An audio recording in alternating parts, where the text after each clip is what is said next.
Coming up on the Wisconsin Vegetable Gardener podcast, Joey and Holly will talk about 40 items you can barter in a post-collapse world, our garden tip of the week, our vegetable of the week. We're always prepping for everyday life and reusing and repurposing to save a few dollars. Our guest this week, she is the host of ourventuralhomestead.com and Facebook page Our Ventura Homestead Brittany. The link will be live in the show notes September 26, 6 a.m. Central Standard Time on BePreparedRadio.com and downloadable from iTunes. Sponsored in part by WillowSpringsSoap.com. Handmade soaps with simple, recognizable ingredients, making soaps using the cold kettle process while using traditional methods. WillowSpringsSoap.com. The Wisconsin Vegetable Gardener and Rain Saucer have partnered together. For more information on how you can purchase your own rain saucer, visit the WisconsinVegetableGardener.com and on the left-hand side of the page, click on Rain Saucer Information. Welcome to the Wisconsin Vegetable Gardener Extra. I'm Holly Baird. Well, today we are canning tomatoes. We are canning tomatoes so that we can use them throughout the rest of the year. And we are going to can, we're going to start with about 20 some pounds of tomatoes. And then we have some other tomatoes over there that we actually got for a good deal at the farmer's market. And we're going to fill them up and put them in quart jars. It's pretty simple. What you want to do first is you want to take your tomatoes and you want to just put an X in the bottom just like that. And we actually learned this trick from our friend Larry Hall in Brainerd, Minnesota, and we'll put a link for his YouTube page in our show notes so you can check out what he has to show you. Now if there's a questionable area you want to just cut it off, trim it out, whatever you have to do, we got this knife here that's actually it's a tomato knife, and it's very handy. It's got some points on the end and it's serrated, and we use it a lot for dealing with tomatoes. So what we're going to do is, since we have to blanch them to get the skins off, this will make it easier to peel them. So what I'm going to do is I'm just going to continue getting them all checked over, and you want to take the little tops off as well. Get them all checked over and then get them in the water, and I'll show you what to do after that. So what we're doing is we're putting it into the hot water to blanch it for 30 seconds. We're putting an ice bath right away so that the skins are easy to peel off. Okay, so now what we've done is we've got them, so we're going to start peeling them. And what you want to do is you want to cut them. You can cut them into quarters or halves or however you want to do it. But you want to put lemon juice in your jar. And for quarts, you put 2 tablespoons. And for pints, you put 1 tablespoon. We discovered that this coffee scoop here is 2 tablespoons. And this other one is 1 tablespoon. So kind of handy to have. Maybe you don't have, maybe you're doing this in a bunch of people and don't have a lot of tablespoons. You can use a coffee scoop. Just make sure you compare it to a real tablespoon. So you just peel the skin off, and it's real easy. Like I said, if you just score the bottom and you just take the peel off, take the core out, and then you can chop them however you want. So I'm going to get this jar full here. So we've got 9 jars filled, and it actually worked out well. The first set of tomatoes that we had, they filled up the 9 jars. So what I'm doing right now is I'm just kind of taking my knife, smushing it in there, and then what we're going to do is we're going to top it off with some water so that it has 1/2 inch of headspace. There we go. And you can chop these if you want. You can put them in their whole. It's really up to you what you want to do because you're going to be the one using them. But either way, you want to make sure, of course, that you take and wipe off the rims, especially with these tomatoes, because when you put them in there, a lot of the stuff gets on the rims. And then you want to also remove the air bubbles. So most of these I've done. I'm just going to give them another shot. And a lot of these, you don't really have to put that much water in them because the tomatoes are pretty watery themselves. So let's get that.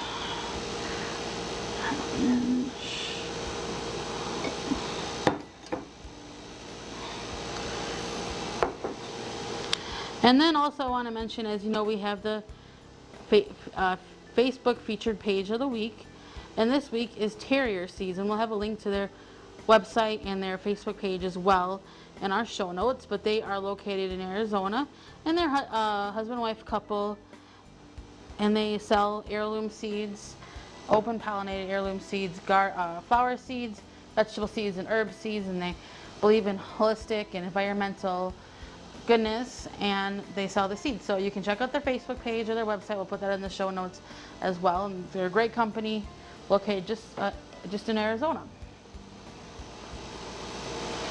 So now we're putting them in the water bath canner, and they'll go in there for 45 minutes for the quarts, and for the pints you do it for about, I believe, 35 minutes. And then when they're done, you just set them on a towel on your countertop to cool, and then the lids will seal. So now we've taken the jars out of the canner, and unfortunately we lost 2 of the jars of tomatoes. Basically, we had made a mistake. When we packed the jars, they were cool, they were pretty much room temperature, and then when we put them into the canner, it had caused the bottom to burst, and therefore we lost 2 of our jars of tomatoes. And that does happen, and unfortunately, it's sometimes you forget things along the way. So that is a mistake to be made. So you want to make sure the jars are hot when you pack them, and you want to put hot water in them when you pack them as well, so they stay hot before they go in the canner. Now it's getting to the end of the season, and we're going to join Joey in the garden as he explains to you how to trim your tomatoes to get the maximum growth for the end of the season.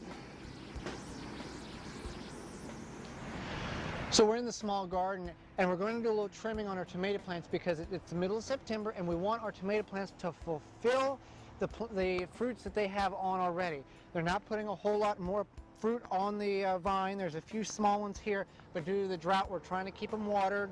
It's getting later in the season, so we want all the fruit that's on the plants to ripen fully. So the way you can do it, there's many different ways of going about trimming your tomatoes. I'm just going to show you one way, and that is simply taking, and we're just going to cut some of the foliage down, because when we cut the foliage down, let's go to the base of the plant here.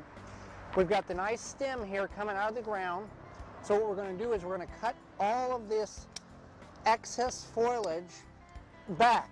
Just cut it right off, flush with the stem, and what it's going to do is it's not going to put growth to these cuttings anymore. It's going to focus its main energy on producing the fruit that's already on the vine. Because if you let these plants grow, the indeterminate plants will grow indefinitely. They're just a vine. So you want to control your tomato plant. And as you can see here, we've got these planted very tightly together, which when you're in a small space, that's what we decided to do. The best scenario is to have a plant and have at least 1 foot to 16 inches of air space around it to where nothing's touching it, because that'll also decrease in the diseases that your plant will get. So I was saying that we tuck these things in real tight, and this one has fell on top of its neighboring plant. Now, you may be able to see here, there's a very discoloration of the leaves down here, and that's because there was a lack of sunlight. And it actually hurt the plant some because it couldn't get good photosynthesis, the sun, good sunlight and air circulation. So in the future years, we're going to space the tomatoes out just a little bit more, even though we're in a compact area of this 180 square foot small garden, but to maximize our growing space.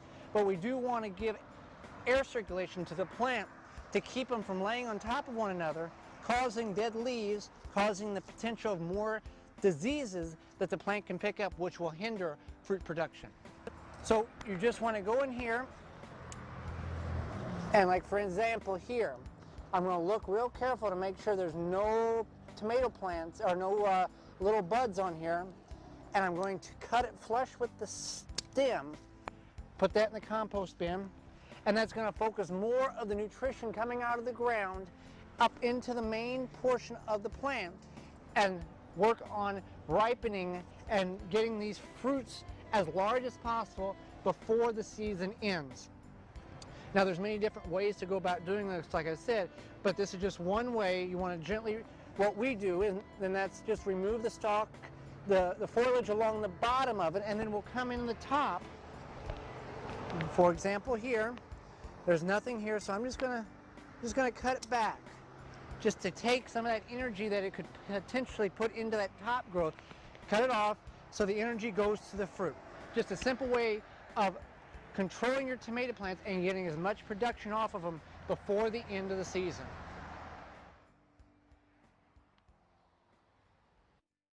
For more organic gardening, visit the WisconsinVegetableGardener.com.